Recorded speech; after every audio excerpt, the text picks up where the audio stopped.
Yeah. Okay. We're good to go. All right. You ready for the Stoke Lord's picks since I won last week? Yeah, Ren goes first. All right. Let's start with college football. See what I got here. First right out the gate, Texas Longhorns -6.5 at Oklahoma State. I'm gonna put that as a 4.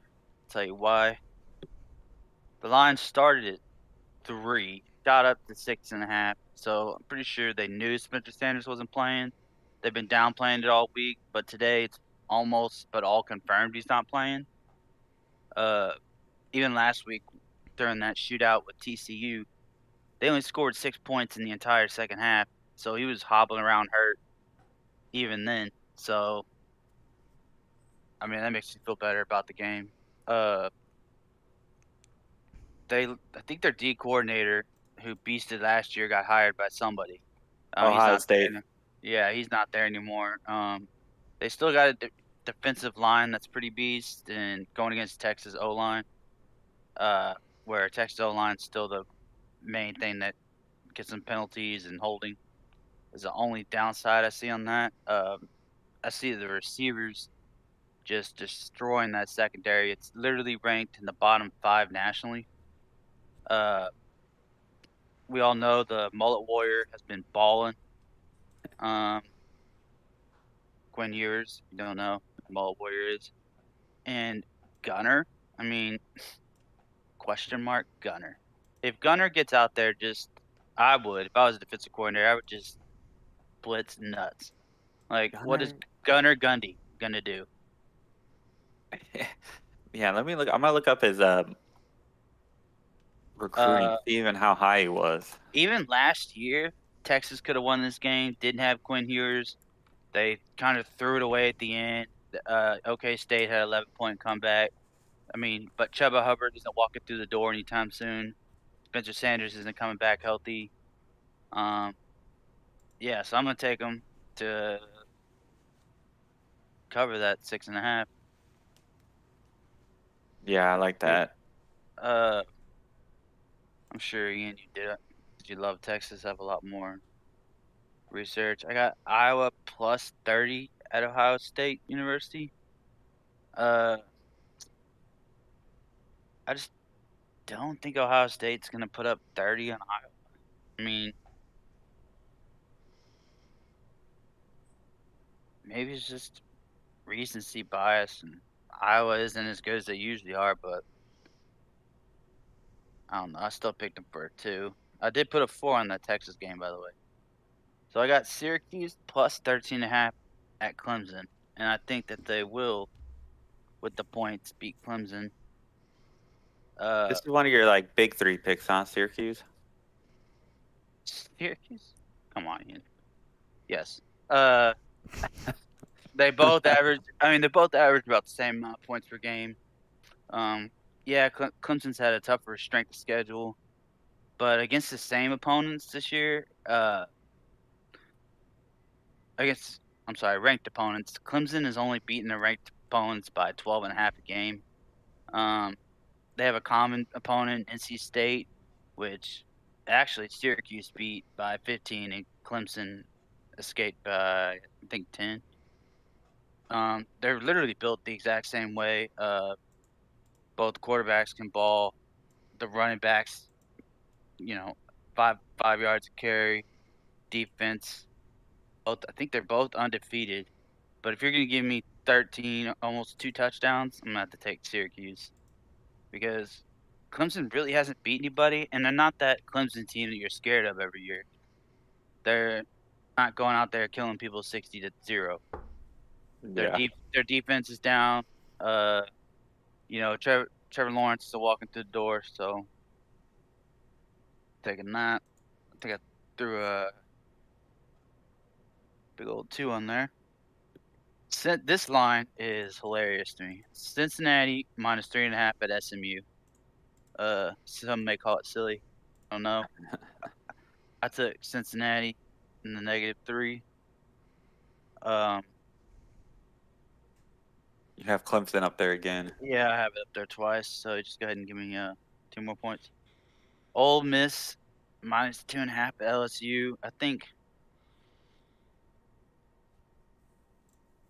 Uh-oh. Hold on. Ole Miss is Lane Kiffey, right? Yes. Yeah. I just don't. I mean, what has LSU done this year? And Ole Miss has been playing some ranked opponents every week, and when they win, Lane Kiffin's calling out the crowd. He's calling out his team. You know, I just think they're a way better team than LSU. I thought so too, Ren. And when it's my turn, I got so many things to tell you why I flipped. All right, I got this Wake minus 20.5 against Boston College. I think Wake's underrated, even though they continually beat people handily. I just put them at a 1 because 20.5 is kind of big. Mississippi State and Bama. The first thing I wrote down for that game was the eye test. I mean, Bama could have 3 losses right now. I mean, they had a ridiculous safety call where the SEC refs gave them the ball. Then it's like, oh, we're going to play the Aggies. And the Aggies just went out there not even knowing what they're doing. And on the last play of the game, all they do is throw it in the end zone. They threw it to the 1, which made no sense on an out route. But that's how close it was, 1 yard away from losing the game. Famously, Ren Crabtree caught that ball right there and then ran in on the Longhorns. So can't really blame him for that. Ask Nick how bad this was. Yeah, it was a pretty bad play call. It was just I don't know if it was the QB had made his mind up pre-snap where he was going, but Yeah, if you're a receiver, but I was thinking, is he trying to get like 1 more second on the clock, or If he did, that was stupid. If that was their thought. yeah, and also if you're the receiver, run into the end zone before you turn around. Like if your quarterback's gonna throw it nowhere near the end zone on the last play of the game, you're not gonna win anyway. Was it thrown to Evan Stewart? It was just nobody caught. It was just a bad call. Like all around, I didn't see any logic. They didn't throw down the middle. It seemed like that was the only read of the play. But my point being, Texas could have won. Aggies could have won. Tennessee just won. They could be a 3-loss team right now, and they just don't look like the same Alabama team. They're all hyped up at the beginning of the year, but just not looking the same. I mean, think about it. We would never, the 3 of us, be like, I could see Tennessee winning a game against Alabama, like in agreement. Like, when's the last time that's happened? Let's see here. Mississippi State is only, you get 21 points against Bama. You're already air raiding it out with Mike Leach. So, I don't know. I just think you can give him 21 points on a team that loves to score. Alabama, they could say, well, we're going to come back from that Tennessee loss, but they just haven't looked good. And then Bryce Young, he's either kind of hurt or I don't know what's going on with him. But Rodgers, all-time leading SEC leader as a quarterback. I don't know if that plays much into it, but just had to throw that in there. And they really lost. Like, Mississippi State would have 1 less loss. They lost to Kentucky, and who's a really good team. It was a lot closer game than it looked like. But then it just comes down to giving you 3 touchdowns to start off with. Yeah. And so that's why I picked Mississippi State and points to beat Bama. I write that down. Oh, I slapped a 4 on there. TCU minus 3.5 versus Kansas State. Kansas State has had a QB who's played for 10 years and he has not gotten better at all. He could run the ball, but he can't pass. Taylor Martinez, he's annoying, but if you just say, hey, we're just going to stop his run and make him pass, he's going to make mistakes. I don't see in TCU, I think, has a good enough defense to do that. Taylor Martinez is nothing special.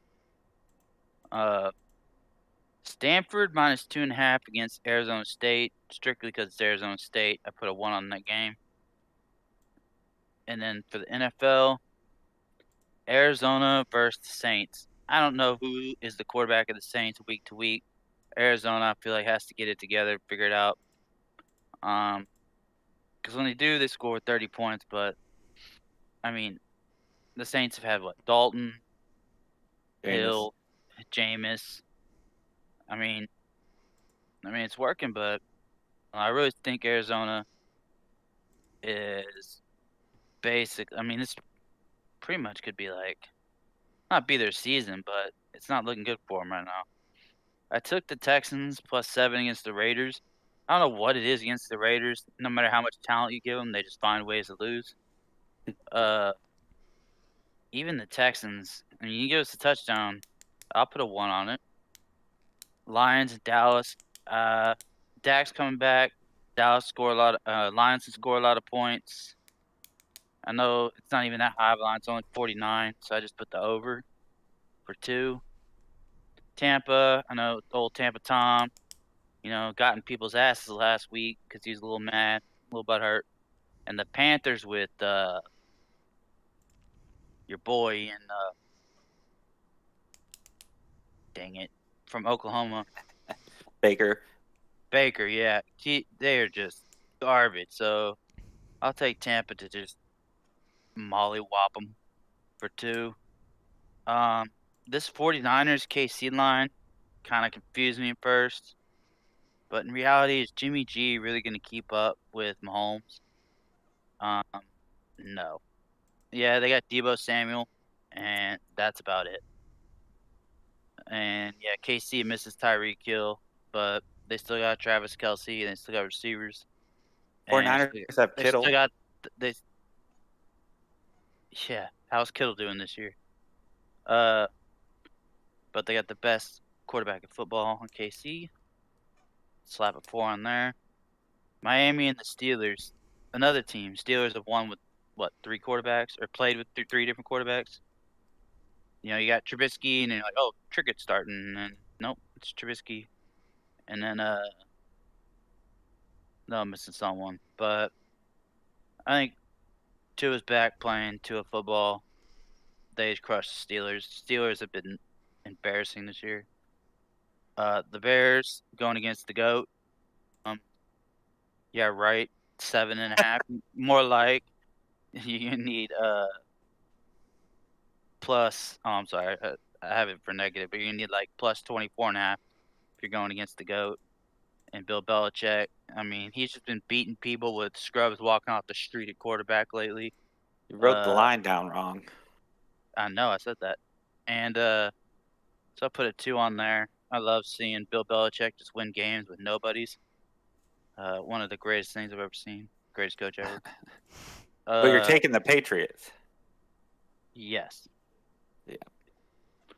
All right. My stupid dog, I picked the Lions. Nick, you've been quiet over there. I'm listening. Listening, absorbing great information. My knowledge is gaining momentum. All right.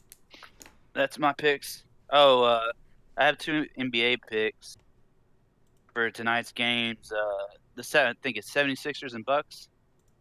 I went ahead and picked the 76ers. I think it's -4 against the Bucks. Beginning of the year, I guess that's really, the line. Yeah, let's just see where they're at. I just went with who I picked higher in my conference rankings. And then the other game is Clippers, Lakers. tough. Then I definitely picked the Clippers. Yeah, And Clippers are -5.5. I like both the away teams in that one. yeah, I got Clippers -5.5. You took the 76ers, though? Yeah. I would take the Bucks. Well, that's what makes us different. All right, Ian, you're up. All right, let me get this up here real quick.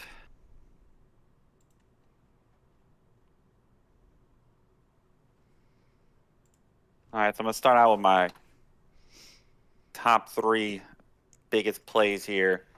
I wanted to go Ole Miss against LSU. Started looking into it. Flipped the other way.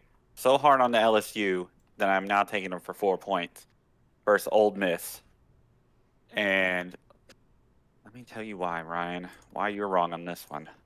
I did not pick either side. You picked Ole Miss. Jackson Dart for Ole Miss, their quarterback, 11 touchdowns, 6 interceptions. He's not doing that good. Jaden Daniels for LSU is balling out, 10 touchdowns, 1 interception. He's also rushed for 6. Ole Miss definitely has the better running backs, but they're pretty close on a lot of things. Scoring defense, 16th to 31. I mean, there's only like 3 points difference on that.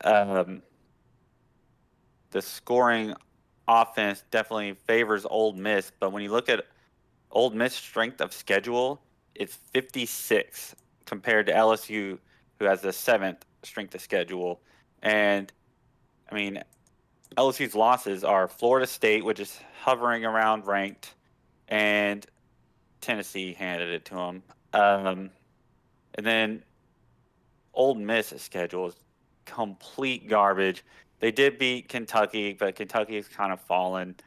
I think, like, other than Kentucky, there's not a decent game on that whole entire schedule. So I think, Vegas is literally telling you LSU's the better team here. And I don't think most people are going to believe it, but I'm definitely buying it. I'm taking LSU -2.5, and I'm going with 4 on that one. And my next one, TCU -3.5 versus K-State. I think, Ryan, you went the same way on this one. TCU's offense is absolutely rolling right now. They're putting up monster numbers.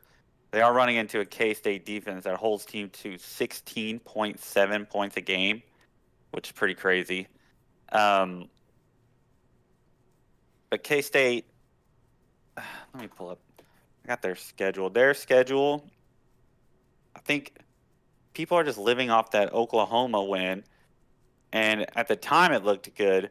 But other than that, their wins are Missouri, Texas Tech, Iowa State 10-9, and a loss to Tulane 17-10. So in TCU, what's their strength of schedule? 18th, and they've beat some absolute juggernauts. I mean, Oklahoma was ranked with their quarterback, but if I'm not going to give that one to Kansas State, I'm not going to give it to them. They beat the next week. They beat Kansas, and then the week after that, they beat Oklahoma State. So they're absolutely rolling right now. I understand it's hard to win this many ranked games in a row. It is supposed to be, there's some weather coming in, which is affecting all the Texas games. It's supposed to be pretty windy, which actually might help K-State, but TCU's offense is just going to roll over them.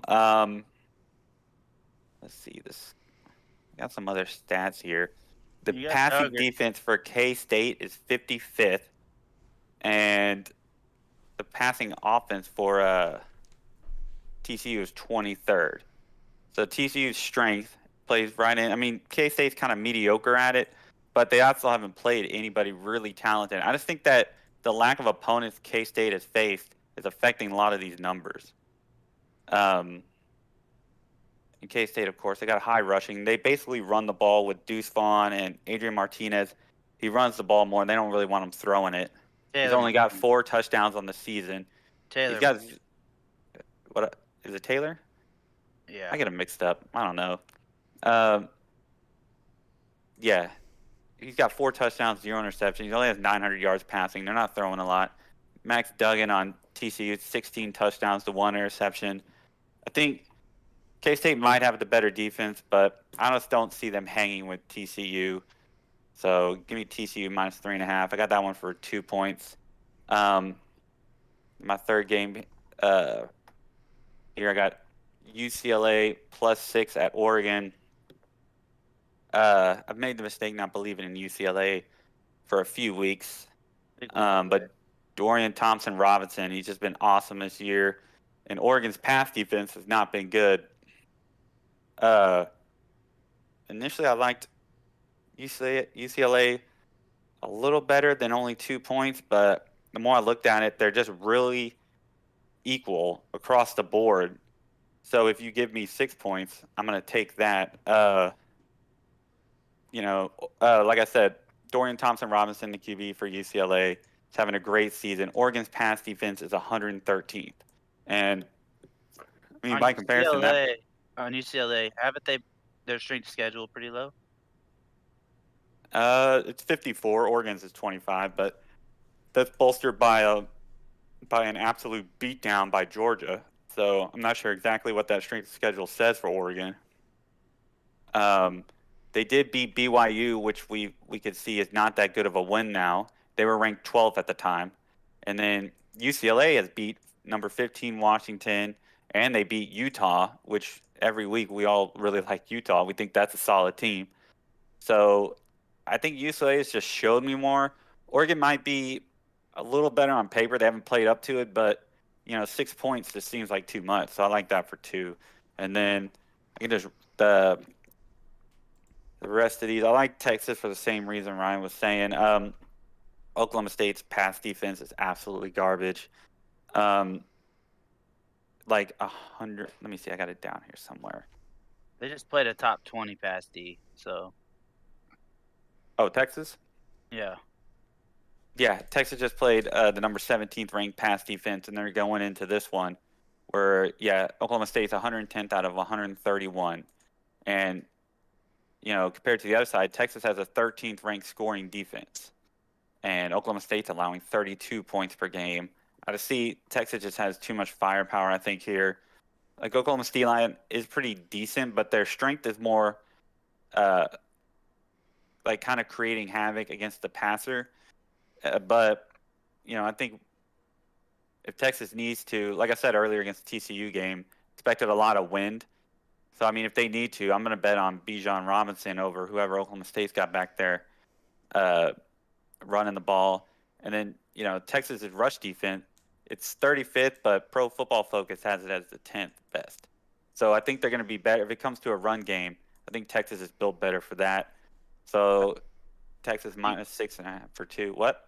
I also had down that Sarkisian will have plays ran up for every type of scenario. I think he kind of went back, played it safe, and then he's going to open it back up for a big game.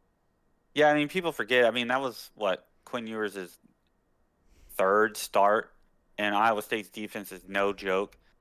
So Texas kind of getting dinged for that close game, but I think Oklahoma State's defense is so bad it kind of opens up the playbook. And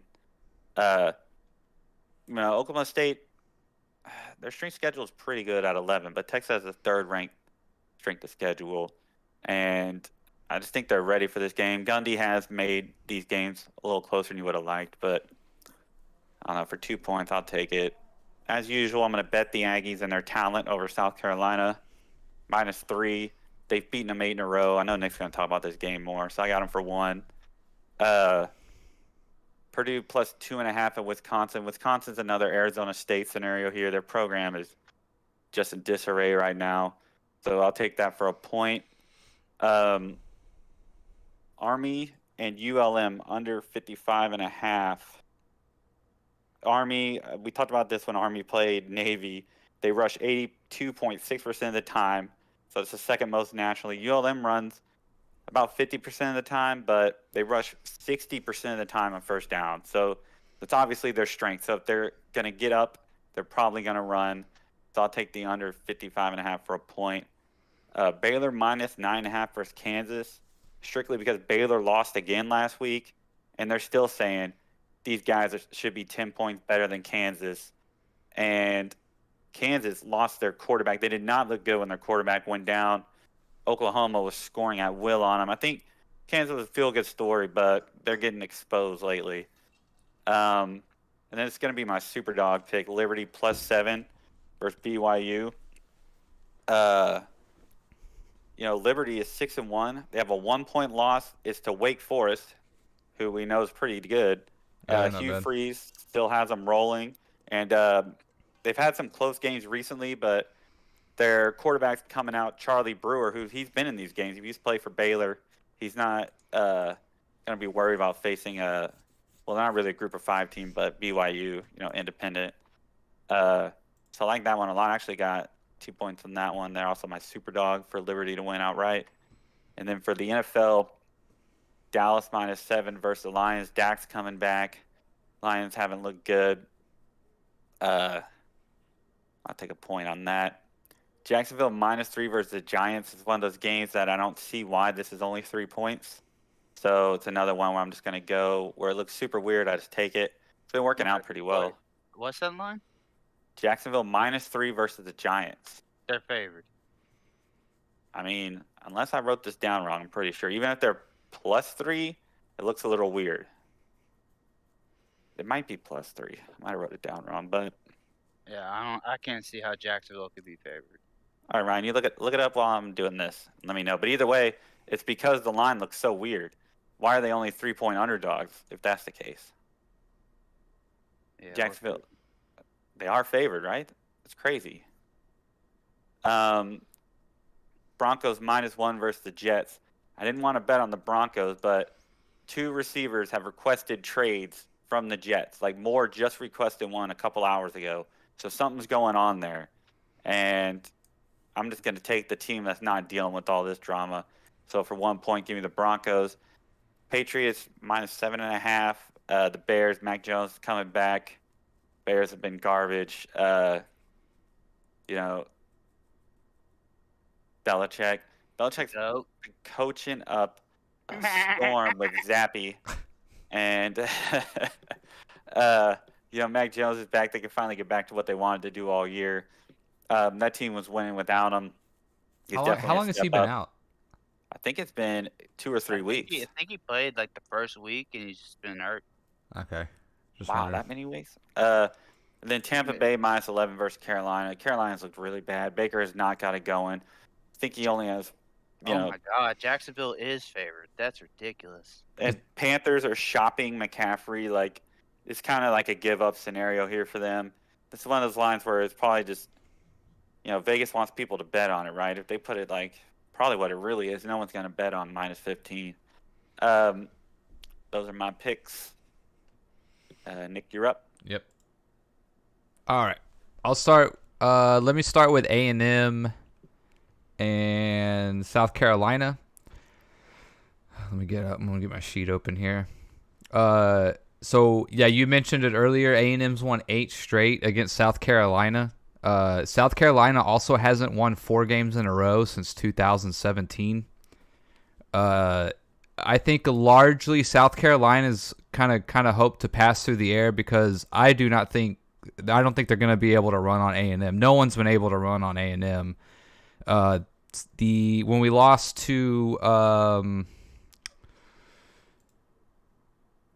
Mississippi State, they largely beat us through the air. And that being said, A&M is still second in the SEC in pass defense. So Spencer Rattler, I don't think is going to get anything going. I don't really see them being able to run on A&M. I should have checked the over/under on this too. The under is probably a good play here.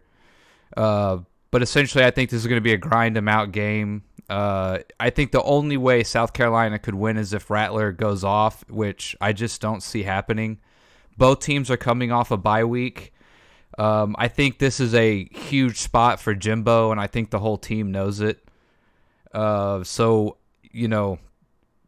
don't think Jimbo's really on the hot seat like everyone else, but he's got to salvage this season somehow. And I think getting a win against South Carolina, they're 4-2, 1-2 in the conference, I think would be a good start coming off the bye week. You got to hope that Jimbo's dialed something up. I mean, I still think Jimbo's a good offensive play caller. I think he's just struggled a little bit with the guys who are under center. So a week off, 2 weeks to prepare. I would think that A&M's offense has got to dial something up. But that being said, essentially, I just look for A&M's defense to win this one. I mean, that's the only reason they've won any games to begin with. They really only have one bad defensive outing, again, against Mississippi State, who just got a couple big throws on them. I don't really see that happening again. I mean, they held Miami to 9 points. Arkansas only got 21 points, and they held Bama to 24 points.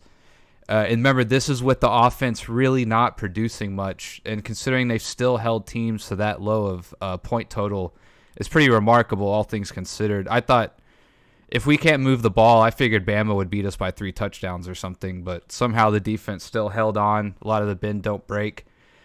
That being said, South Carolina's offense, or when they have played decent teams, they have gotten crushed. They have what looks like two inflated wins against South Carolina State and the Charlotte 49ers. They have two big wins on those guys, which again, they're nobodies. They did beat Kentucky last week 24-14. Again, that's not I don't think that's like that impressive of a win. You only scored 24 points. I would think A&M's defense is head and shoulders better than Kentucky's, especially in the SEC. That's a bold claim. Yeah, I think so.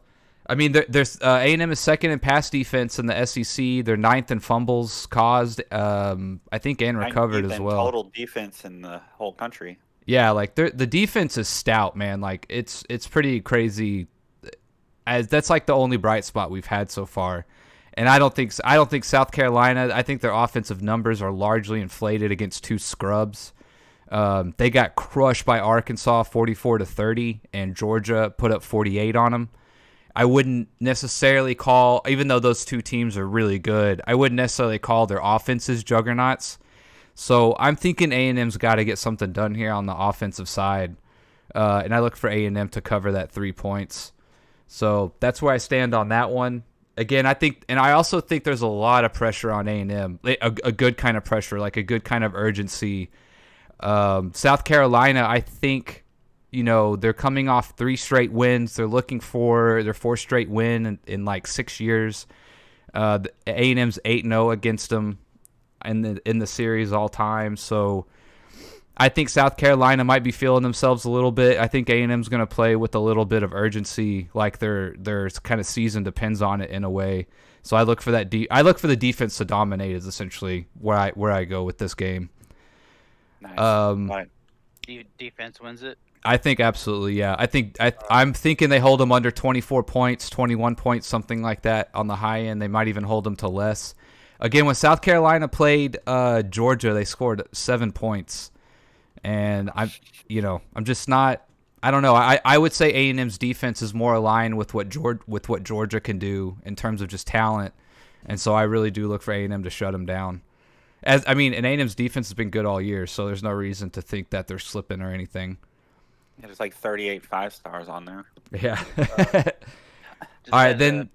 I guess I'll just run through my other college pick because my other two I'm going to talk about are in the NFL.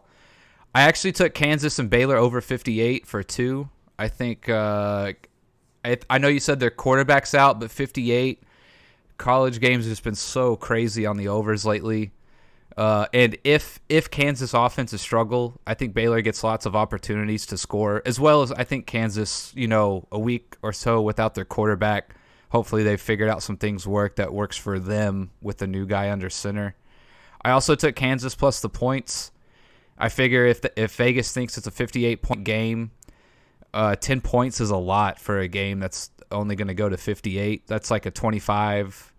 Would that be like a 29-point game? So you're telling me essentially they're going to win like 35-25? I don't really. That isn't. I don't. I guess that 10 points is a lot to me with the spread that small. If they're going to score that much. Small margin of error. Yeah, exactly. So they must be thinking that Baylor's just going to absolutely rout them and crush them. And if they do, then I think I'll at least hit the over, which I have a 2-point on. In Kansas, I just put 1 point on the plus 10. So I think I'll cover myself either way there. I'm pretty confident on the over. I took Notre Dame minus 27 UNLV. Notre Dame's been rolling. UNLV's nobody.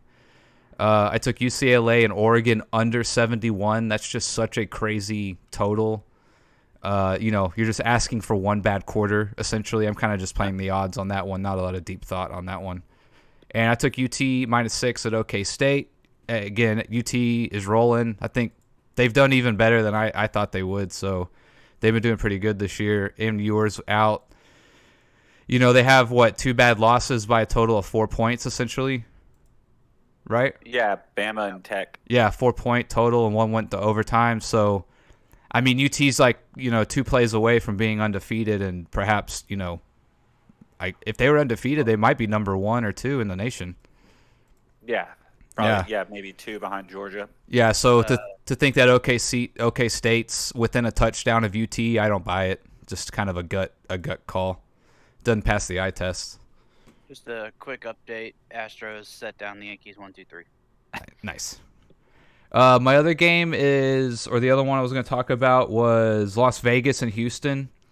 I took them, where's the point total here? I took them over 45.5.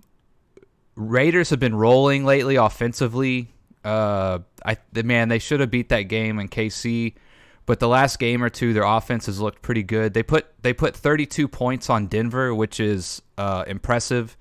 They put 29 on Kansas City. They probably should have won that game. And looking at the Texans' defense, it's not that good. Also, the Las Vegas' defense is not necessarily that good. So Houston against the Chargers, they put 24. They had a horrible week last week against Jacksonville, even though they won 13-6. But I think Houston's good. I think Houston's good for 21 points here. And the Raiders are averaging 25 a game. I don't see why they can't get to 30 possibly. So, I look for them to hit that over a 45.5, which I thought was kind of low. And I have a lot of the Raiders on my fantasy team. They've actually been decent. They haven't won a lot of games, unfortunately, but the offensive production's been decent. It seems like there's just one or two plays they shoot themselves in the foot. But I look for that game to go over. And let's see, that's in Las Vegas. So, I think that plays well into Las Vegas. I think they're going to put up a lot of points. And I think they're pissed about last week, too. Let's see, what was the last one? Chargers -5.5 at Seattle. Yeah, Seattle came back down to earth last week, even though they won 19-9. Chargers beat Denver, beat Cleveland. They've been hanging over 30 points just about in every game. Whereas, Seattle beat New Orleans 39-32. New Orleans sucks. Detroit again. Detroit's defense is not that good. That was a shootout. You got to think Geno Smith comes back down to reality at some point. And last week he definitely did, because I picked him up on the waiver wire last week, and he absolutely sucked. So kind of cost me the game, but I'm not bitter about it. But what mainly made me think of this was, let me pull it up here.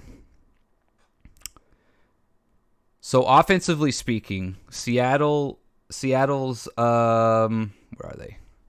God damn, I just had it. Seattle's rushing is like top 10. And the Chargers rushing defense is essentially average. But then after that, Seattle is essentially bottom in the league for defense and offense on just about everything. And the Chargers rush defense to go up against Seattle is decent, I think. The last few weeks, they've actually held their opponents to pretty decent numbers. They had Austin Eckler's. Say it again. I think they're counting Geno in that run game, probably inflating that how good they are at rushing. Yeah, exactly. Yeah, that too. Geno does have some decent scramble numbers too for his rushing yards, which again that's not a very consistent thing you should be counting on every week. But I was looking at actually, God damn it. Los Angeles is third passing total yards per game, and then Seattle defense in terms of passing is essentially middle of the pack. Or no, I'm sorry, they're like below average. They're about 26th. So I think LA at home is going to be able to cover that 5.5. I don't think it's going to be an issue. Chargers, I have one more stat now it's leaving my mind. Chargers are averaging 25 points a game, and Seattle is essentially giving up 27 points a game. So I think Chargers easily get to 30 here, and I think Seattle is due for a rut. I just don't believe Geno Smith can keep this up. It's just not him. It's just not as good as he's been. It's just not who he's been as a player his entire career. And last week he looked very normal. So I essentially have Chargers at home covering that 5.5 against Seattle. Eckler's been coming on really strong lately. I have him on my fantasy team. He's been back into form. The offense on the Chargers has just been rolling lately, minus playing against Denver, which they still won in overtime. So Denver's got one of the top defenses, so that's nothing to cry about. But their last 4 games before that, they scored 30, 34, and 24, and then they had an off game 10 against Jacksonville. Whereas everyone that Seattle's played has been horrible teams, and they're kind of just pouring it on. Yeah. They only scored 7 against San Fran. They lost to Atlanta. They only scored 23 on them. Again, they had the shootout with Detroit, and then they just poured it on New Orleans, who I think had a backup quarterback. They looked pretty bad last week, or out of touch. So I definitely think Chargers are going to cover the 5.5. Backup, as in a backup to Andy Dalton, who's already backing up Jameis. Maybe it was Andy Dalton. No, I just knew Jameis went down. And they were running a few Wildcats with Tyreek Hill. Taysom Hill. Yeah, exactly. So I picked up Taysom Hill this week for my tight end because my tight end's out, so I hope he goes off. But I don't. Again, for him to reproduce that kind of production, I don't really see that happening again. Picked him up 1 week too late. And I'll just run down my other ones. I got Indiana, Tennessee over 42.5. I took the New York Giants money line against Jacksonville. I think it was like 3 or something like that. Yeah, it's a weird line. Yeah, it is a weird line. And I should follow what I said and use my instinct, but I'm going to go ahead and take the Giants with the points. I'm sorry, the money line, which I think was 3 points. I took Carolina plus 11 against Tampa Bay. Tampa Bay's missing some weapons. Their offensive line looks bad, so I'll just take the 11 points. I also took Carolina Tampa Bay over 40. Largely the same thinking in the Kansas-Baylor game. If you're going to give me 11 points and what you think is going to be a total of 40 points, to me that seems to kind of mathematically add up. I took Baltimore minus 6.5 versus Cleveland. Cincinnati minus 6.5 versus Atlanta. Oh, is Watson going to play? Oh, has it been 6 weeks? Yeah, I think so. But then apparently there was like another woman came forward, I think. Yeah, well. Let me see if I can pick it up. Good old Deshaun. While you're looking that up, can we shout out Nick's Superdog picks rolling at a 33% clip right now? What, 2 out of 6? Yeah, it's not bad. Yeah. I'm a 0 for 6. Yeah, this week I took Kansas at Baylor. Not feeling too confident about that. I might change that, but we'll see. Yeah, I just think Kansas time's up. Yeah, you could be right. That's how I feel about Seattle, so I can't really argue too much against you. And I think I got some of my more confident picks. I got Green Bay, Washington over 41. Washington can put up 30 points any given Sunday with that air attack if Carson Wentz can have a decent game. What was the other one? Kansas City, San Fran over 48.5. Pittsburgh, Miami under 45. I'm doing a lot more over-unders, I'm noticing, as we go on. I started doing that last week too. I was just guessing straight up wrong.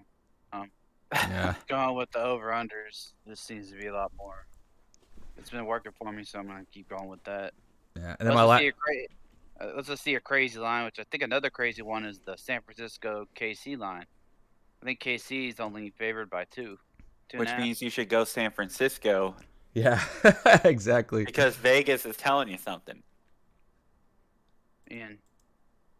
Dude, I'm telling you, man, if next week, I'm going to put together all the ones I went where I'm saying, like, Vegas, these lines look weird because I'm doing pretty good with them. Yeah, 2.5. It's in San Francisco, though. I mean, not that that's a big travel. It's only an hour difference. Yeah. Or is it 2 hour difference? 2 hours, I guess. I was just going to say yes to whatever he said. And then last one was New England minus 8 versus Chicago. Those are my picks. Yeah. Oh yeah, and then the basketball. I took the 2 away teams. I took Milwaukee minus 4, and what was the other one? The Clippers minus 5.5. Yeah.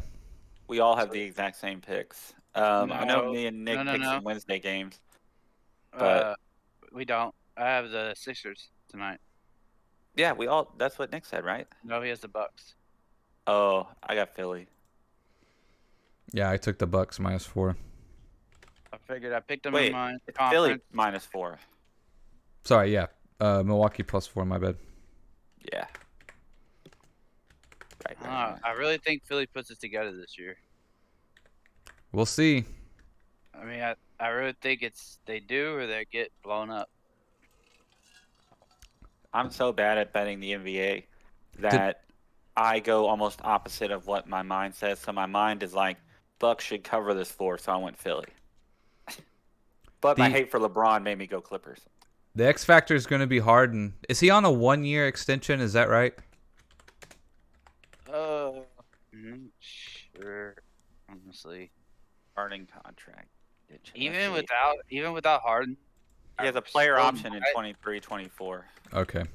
I might have picked even without Harden. I still might have picked Joel Embiid. Like who did the Bucks have to stop Joel Embiid? Giannis, maybe you've heard of him. You're gonna have Giannis. No, you probably wouldn't have him guard him, but I'm just saying. Yeah, if you're gonna put Giannis up against Embiid, Ren, then you probably lean a little Giannis. Oh, they have Serge Ibaka now on the Bucks. Wow, talk about a guy making the rounds. How long is that guy gonna play? Right? I don't know. He had a couple good years in Toronto, and since then he's just been a journeyman. Dude, I'm feeling really good about this Liberty pick. Yeah. BYU They have getting Brooke exposed. Lopez too, and Bobby Portis at center. That's a decent three-headed monster. Brooke Lopez is good defensive center. Yeah, he's underrated. His brother was better, but he's a better offensive. But I mean, he still can play defense. I just think Embiid's overall game is just gonna. Oh, he's bigger. He's just. I mean, Lopez is older, skinnier. Drew Holiday would have been a good All-NBA second-team pick. Now that I think about it. I got him as my first team. Really? Well, you're talking about no wait. Damn. You're talking about defense. No, I was talking about All-NBA second team. Maybe defense too, but he's a good two-way player, so I thought maybe if he has a decent offensive year. Yeah, I got him defense. Yeah, he didn't do shit on offense. He's okay. The Holiday Bros, dude, they could pass. The Holiday Bros? Yeah. There's 2 of them? Jesus Christ. Is there? I didn't know that either. Yeah, Ryan, what are you talking about? Are they actually brothers? Yes, guys. Holiday brothers Justin and Aaron also play in the NBA. Drew and Lauren Holiday started the Drew and Lauren Holiday's Justice Impact Fund. Okay, so yeah, they got 3 brothers. Ballers. Yeah. Dude, I get so mad when I hear that. Like, you know how like Vince Carter and T-Mac were related? Yeah, but that's kind of like one of those ones where somebody married somebody and they didn't really know each other kind of thing. Okay, so they're not actually from like the same genetic gene pool? I think they might be from the same gene pool, but it's like, I don't think it's like how we think of cousins. Let me see. They're like distant cousins kind of thing. Still, I don't care. That's bullshit. It's like the Manning brothers, dude. Like, what the hell? What are you mad because like both their kids are badass? Yeah, just like prodigy. You know what I mean? Like they were just destined. They're just so good, you know? And then the one who doesn't make it, his son is a super BA. Vince Carter says he found out he was cousins with McGrady. He goes, I get a call from my grandmother. What's up, cuz? I said, who the hell is this? He says, T-Mac, man. That's the article. So I guess literally the grandma had to connect them. That's funny. Like his junior year is when he found out that T-Mac was his cousin. So I'm not sure if that's college or high school. That's crazy. Back then, they all know who's good around the city. It also could be like they've probably been watching each other and not even knowing they're related. Yeah, exactly. It could be one of those like grandmas like that has like 10 siblings. Yeah, exactly. She's just hoping one of them ends up being a star. Unlike Archie Manning, he's like, I got my grandson. I got my F-up son who gave me a good grandson, and I got my other 2 sons who won in Super Bowls. Well, even the other Manning was like a all-state wide receiver, right? Yeah. Yeah. Guys, that Manning is the dad of Arch Manning. Yeah, we know this. Yeah. So he's doing something. That's crazy, man. So jelly. Firm. Vince Carter and McGrady are second cousins. McGrady and Carter are Carter's grandmother. Her father-in-law is McGrady's grand. We're never gonna figure this out. No, we have to sit down and draw a tree. I don't want to do that. Yeah. All right, I'll let y'all get to watching the Astros. I know y'all want to go.